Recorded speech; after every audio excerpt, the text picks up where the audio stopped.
Баршаға сәлем, достар, қалдарың қалай? Менің каналыма қош келдіңіздер.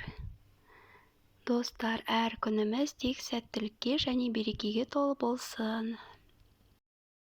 Құрметті менің оқырмандарым, мен бүгін сіздерге өте оңай пиццаның жасалу жолымен бөлісемін.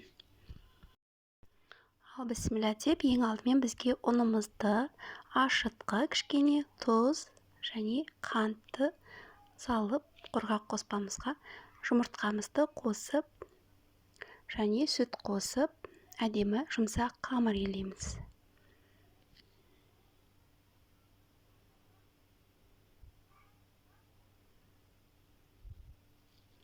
Сүт қоспай суға елесеңіздер де болады.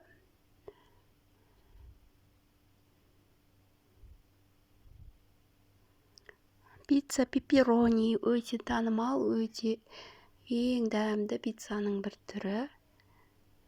Қамырымызды елеп болғаннан кейін осындай жұмсақ, кішкене жұмсақтау қамыр болады. Демалдырып қоямыз. Қамырымыз пока демалып тұрғанда сырымызды теркадан өткізіп дайындап аламыз және колбасамызды турап дайындап қоямыз.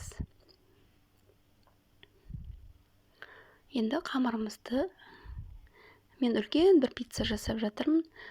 Сондықтан екіге бөлмеймін. Негізі бұл қамырдан екі пицца шығу керек. Мен үлкен етіп біреуін жасаймын.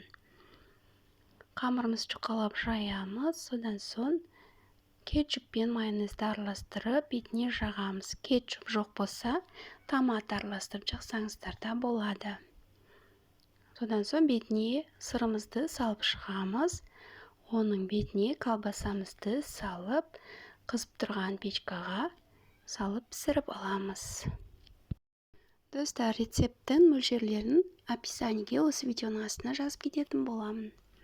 Өте оңай әрі өте дәмді пиццаның түрі. Міндетті түрде үйде жасап көріңіздер. Пиццериядағы дәмді пиццаны үйде де жасауға болады. Достар, егер сіз менің каналыма тіркелмеген болсаңыз, менің келесі видеоларымды жіберіп алмас үшін каналға тіркеліп кетуді ұмытпаңыздар. Рахмет, сау болыңыздар.